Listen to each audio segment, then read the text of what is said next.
Baik, anak-anak, kita akan membicarakan tentang adaptasi tumbuhan. Perhatikan tanaman berikut ini. Terkadang kita sering melihat tanaman hidup di tempat yang berair, dengan jumlah air yang sangat banyak. Ada pula tanaman tumbuh di tempat yang kadar garamnya tinggi, atau di tempat yang kandungan nitrogennya sedikit.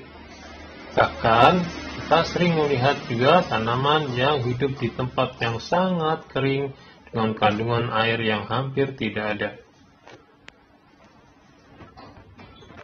Agar tumbuhan dapat menyesuaikan diri dengan lingkungannya dan dapat bertahan hidup, maka tumbuhan itu melakukan adaptasi, yaitu penyesuaian diri tumbuhan terhadap lingkungannya agar dapat bertahan hidup. Nah, mari pada kesempatan hari ini kita akan pelajari adaptasi tumbuhan terhadap lingkungannya. Perhatikan video selanjutnya.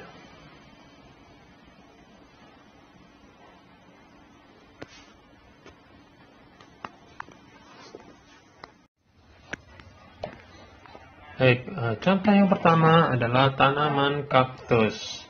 Tanaman kaktus ini tumbuh di daerah yang sangat kering. Perhatikan gambar di bawah ini.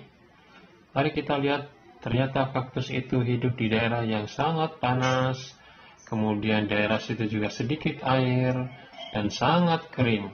Hampir mustahil tanaman bisa hidup di lingkungan seperti itu.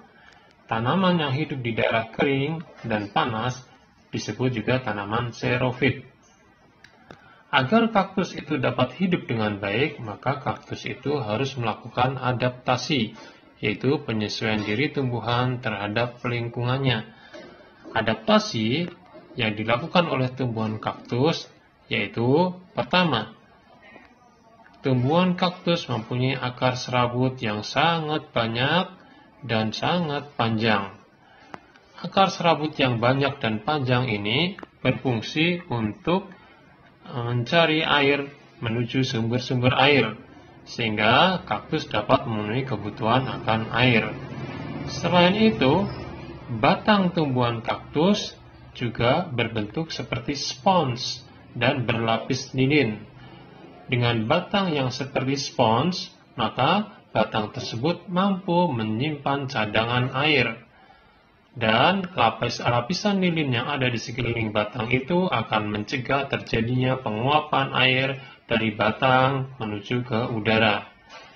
Dan yang ketiga, tanaman kaktus itu juga beradaptasi dengan bentuk daunnya.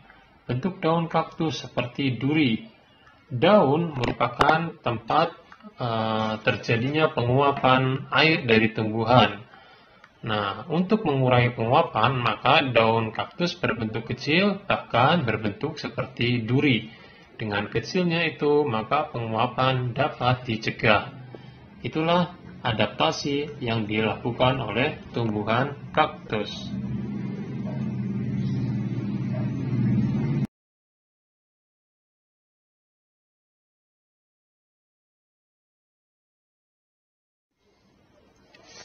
Contoh berikutnya adalah tanaman enceng gondok.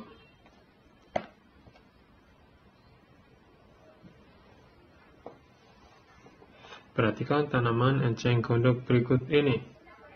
Dia hidup di lingkungan yang sangat berair. Enceng gondok merupakan tumbuhan air, atau biasa disebut juga dengan hidrofit. Selanjutnya tanaman teratai. Anak-anak, sebagaimana tanaman enceng gondok, tanaman teratai juga termasuk tanaman yang hidup di air, atau biasa juga disebut sebagai tanaman atau tumbuhan hidrofit. Seperti hal yang sudah diterangkan sebelumnya, bahwa untuk tanaman apabila kelebihan air, maka sangat dimungkinkan tanaman itu akan membusuk, kemudian dia akan mati. Agar tidak membusuk dan mati, teratai melakukan beberapa adaptasi terhadap kondisi lingkungannya, sehingga dia mampu bertahan hidup. Adaptasi yang dilakukan oleh tumbuhan teratai yaitu 1. Daun teratai itu lebar dan tipis. Ya, daun adalah tempat terjadinya penguapan pada tumbuhan. Nah, pada saat tumbuhan teratai mengandung banyak air, maka air yang ada dalam tubuhnya harus segera dikeluarkan melalui penguapan, dan penguapan itu melalui daun. Dengan daun yang lebar dan tipis, maka penguapan semakin lancar, sehingga air tidak bertumpuk pada tumbuhan teratai. Dengan demikian bisa mencegah tumbuhan teratai itu dari kebusukan dan mencegah dari kematian. Selanjutnya, adaptasi yang dilakukan oleh teratai yaitu pada batangnya terdapat rongga. Rongga-rongga udara yang terdapat pada batang itu berfungsi untuk membawa oksigen ke batang dan ke akar. Sehingga walaupun batang teratai berada di dalam air, teratai masih tetap dapat bernafas.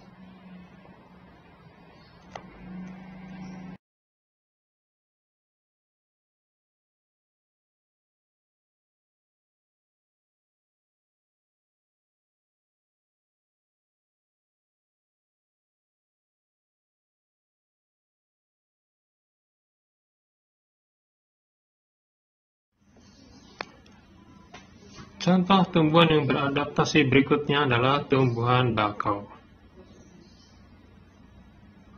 Perhatikan gambar tumbuhan bakau ini. Apabila kita lihat lingkungan hidupnya, maka tumbuhan bakau itu hidup di daerah rawa pantai dengan kadar garam yang tinggi dan tanah yang berlumpur.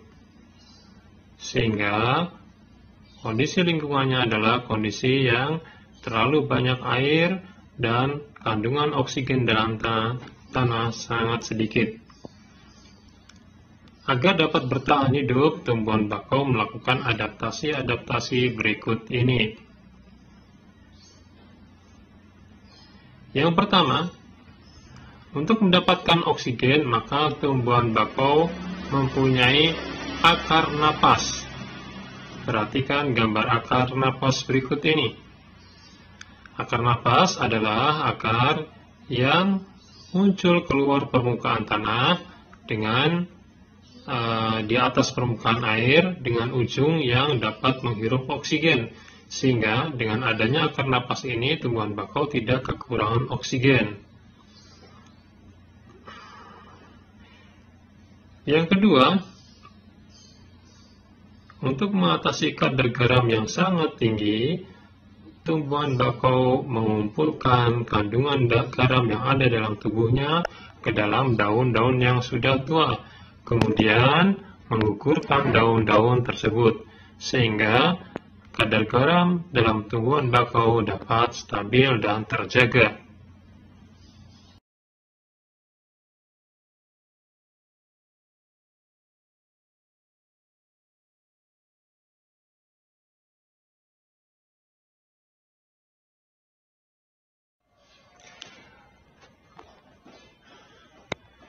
Selanjutnya, ada beberapa tumbuhan yang beradaptasi dengan cara memakan serangga atau kelompok tumbuhan insektivora. Contohnya adalah tumbuhan Venus, tumbuhan kantong semar, dan tumbuhan Drosera. Tumbuhan-tumbuhan ini hidup di daerah yang miskin akan nitrogen. Untuk memenuhi kebutuhan nitrogen tumbuhan-tumbuhan ini, agar mereka dapat tumbuh dan berkembang, mereka beradaptasi dengan memakan serangga. Mereka mendapatkan nitrogen dari serangga yang mereka konsumsi.